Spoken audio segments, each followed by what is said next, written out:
Well, he says, it's written all over your face. You're afraid of. میں پریشان اور خوف زدہ ہو گیا، لیکن اس نے کہا تم ضرور آنا چاہو گے۔ And then he started telling me how. آپ کو علم ہے ایسی حالت میں لوگ خوف زدہ ہو جاتے ہیں He says, اور دوسرے ان کا مذاق اڑاتے ہیں۔ اس نے کہا تم تو بہت بزدل ہو۔ chicken. میں نے کہا بتاؤ کب ہم یہ سب کریں؟ I said, تو پھر ایک ہفتہ کی رات کو ایک بہت ہی خوبصورت عمارت میں ایک خوبصورت عورت بیٹھی ہوئی تھی اور ہمیں وہاں باقاعدہ مہمان بن کر بلایا گیا، was a lady. اور وہ عورت روحوں سے باتیں کرتی تھی وہاں موجود دیگر افراد کے لیے، اور بتاتی تھی جو روحیں کہہ رہی ہوتی تھیں ان کے بارے میں۔ تو میں نے اپنے ایک دوست سے بات کرنے کی خواہش کی جو 6 ماہ قبل فوت ہو چکا تھا، لیکن میں اسے حاضر نہیں کرانا چاہتا تھا کیونکہ میں سمجھتا تھا کہ میں اعتبار نہیں کر سکتا اس کی روح کے بارے میں کہ وہ بات کر سکتی ہے۔ میرے سوالات پر اس نے کہا کہ روح تم سے خود ہی بات کرے گی۔ یہ سن کر اس جگہ پر گہری خاموشی چھا گئی۔ اس کام کے لیے میرے دوست کی خدمات لی گئیں، اور اس تمام واقعہ کے بعد اس نے کہا کہ یہ میرے لیے بہت عزت کی بات ہے۔ تو پھر جب یہ معاملہ ختم ہوا تو اس عورت نے کہا آج کی رات بہت خاص ہے، آج ایک روح بذات خود آپ سب سے بات کرے گی۔ اور پھر ایسے لگا کہ سخت آندھی عمارت کے ساتھ ٹکرائی اور کمرے میں ہر طرف دھواں چھا گیا، اور پھر ایک خاکہ کو دیوار پر نمودار ہوتے دیکھا، اور مجھے ایسا لگا کہ میرا دل رک سا گیا اور عجیب سا محسوس ہو رہا تھا، اور وہ ایک بہت خوبصورت عورت کی روح تھی جو گاؤن پہنے ہوئی تھی۔ اس نے وہاں بیٹھی ایک خاتون میری کا نام لے کر کہا کہ میں بہت خوش ہوں کہ تم نے مجھے یاد کیا، اور میری کا رنگ پیلا پڑ گیا اور وہ کرسی سے نیچے گر گئی۔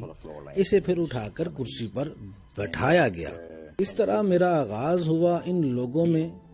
آپ کو تو پتہ ہے کہ انسانی ذہن ایک خاص طرح سے کام کرتا ہے کہ وہ بے شمار حیران کن باتوں کے ساتھ خود کو گزارا کرنے کے لیے تیار کر لیتا ہے، یعنی ایسے چیزیں جو شروع میں عجیب لگتی ہیں بعد میں عام سی لگنے لگتی ہیں۔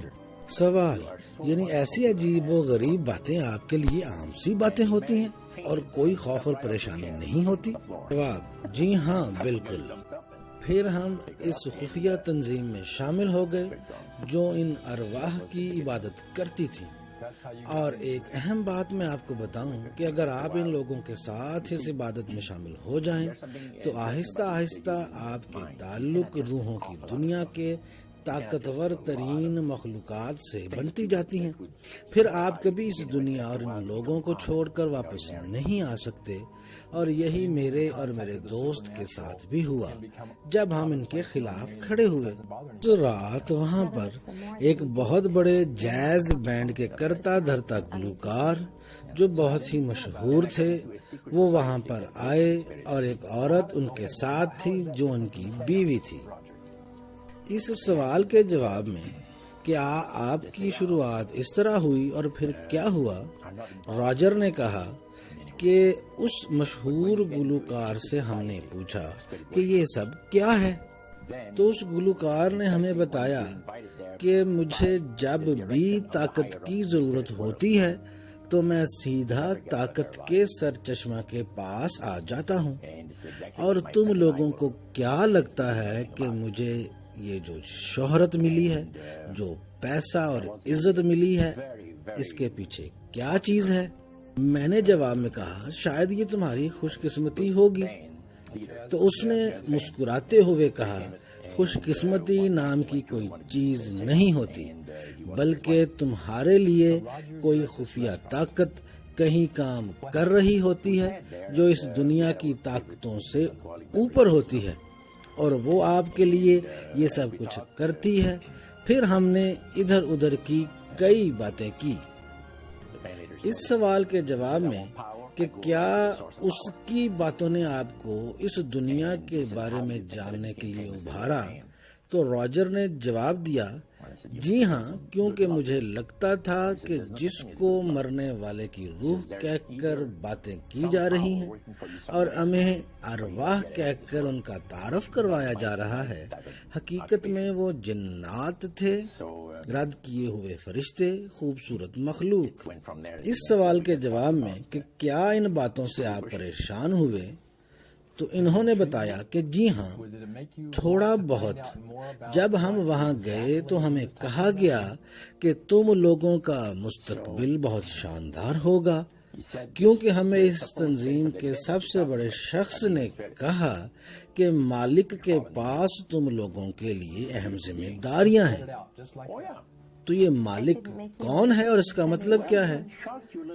راجر نے کہا اس کا مطلب شیطان ہے، اور ہم اور زیادہ پرجوش ہوئے ان کے بارے میں جاننے کے لیے۔ پھر ہم نے روحوں کی عبادت شروع کر دی، لوسیفر اور اس کے فرشتوں کی عبادت شروع کی۔ یوں ہمیں بتایا گیا کہ تخلیق کرنے والے کو اس بارے میں غلط فہمی ہوئی، ان سب کے بارے میں، اور شیطان نے کہا مجھے ایسے ہی پوجو جیسے میں خدا ہوں، کیونکہ کائنات بنانے والے کو سنگین غلطی لگی ہے اور مجھے ان غلطیوں کی سزا دی گئی جیسی غلطیاں آج کل ہر دوسرا انسان کر رہا ہے۔ اس لیے اس نے کہا کہ ہم حالت جنگ میں ہیں، یعنی اچھائی کی برائی کے خلاف، اور ہم اتنے بھی برے نہیں، ہم اپنے فیصلوں میں درست تھے۔ آپ اسے ایسا ہی سمجھیں کہ ایک طرف خدا کے ماننے والے اور دوسری طرف شیطان کے پیروکار، اور بالکل ایک سیاسی دنگل جیسی بات ہی لگتی ہے۔ میزبان نے سوال کیا تو کیا یہ عظیم اختلاف ایک حقیقت اور سچی بات ہے؟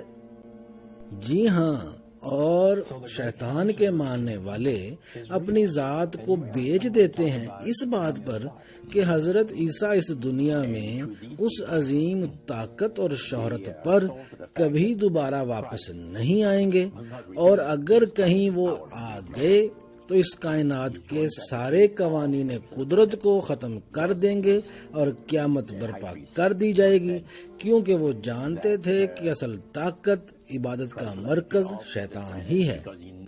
یہ باتیں وہاں موجود اونچے درجے کے مبلغ نے ہی بتائیں۔ پھر اس نے کہا کہ آپ لوگ نئے ہیں، آپ کو سمجھنا ہوگا کہ ارواح کو خوش کرنے کے لیے سب سے آسان طریقہ یہ ہے کہ حضرت عیسیٰ اور ان کے ماننے والوں کو آپس میں تقسیم کر دیں، یہاں تک کہ لوگ کہیں کہ شیطان ہی اصل مسیحا ہے لوگوں کے لیے۔ سوال کیا گیا تو کیا ان لوگوں نے چرچ میں بھی تبدیلیاں کر دیں؟ تو اس کا جواب یہ تھا They didn't sing Christian words to the hymns, however. Well, they change a lot of them. Yeah, Not for the it's a good. form of blasphemy. جی ہاں، انہوں نے بہت کچھ تحریف کر دیا عیسائیت میں۔ اس کی سادہ مثال توہین انبیاء کی روایت کو عام کرنا ہے۔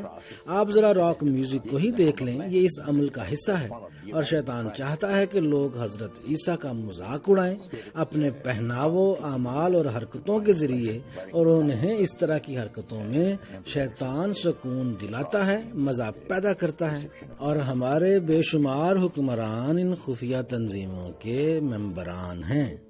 الپچینو نے ڈیولز ایڈووکیٹ فلم میں شیطان کا کردار ادا کیا، اور ذرا اس کے بولے ہوئے جملوں پر ذرا غور کریں۔ مجھے اس زمین پر ناک کے بل پھینک دیا کیا، اور شروعات اس دن سے ہی ہوئی۔ میں نے پروان چڑھایا ہر اس احساس کو جس سے انسان نے کبھی مزہ حاصل کیا۔ میں نے انسان کی ہر ضرورت کی پرواہ کی، اس کی ہر خواہش پوری کی، پھر کبھی میں نے اس کا حساب بھی نہیں مانگا، کیونکہ میں نے ہمیشہ انسانوں کو قبول کیا ان کی تمام نااہلیوں کے باوجود۔ میں نے انسانوں کو کبھی رد نہیں کیا، کیونکہ میں انسان کا سچا پرستار ہوں۔ دھیان دیں کہ فلم کا ہیرو شطرنجی فرش پر کھڑا ہے۔ ہو سکتا ہے تم اس دنیا پر انسانوں کی آخری نسل ہو، لیکن یہ بتاؤ کہ کوئی بھی عقل مند شخص اس بات سے کیسے انکار کر سکتا ہے کہ 20ویں صدی مکمل طور پر میری صدی تھی۔ میرا وقت شروع ہو چکا ہے، سنو یہ ہمارا وقت ہے۔ ہمارے ساتھ رہیے گا، اس سیریز کا بہترین حصہ شروع ہوا چاہتا ہے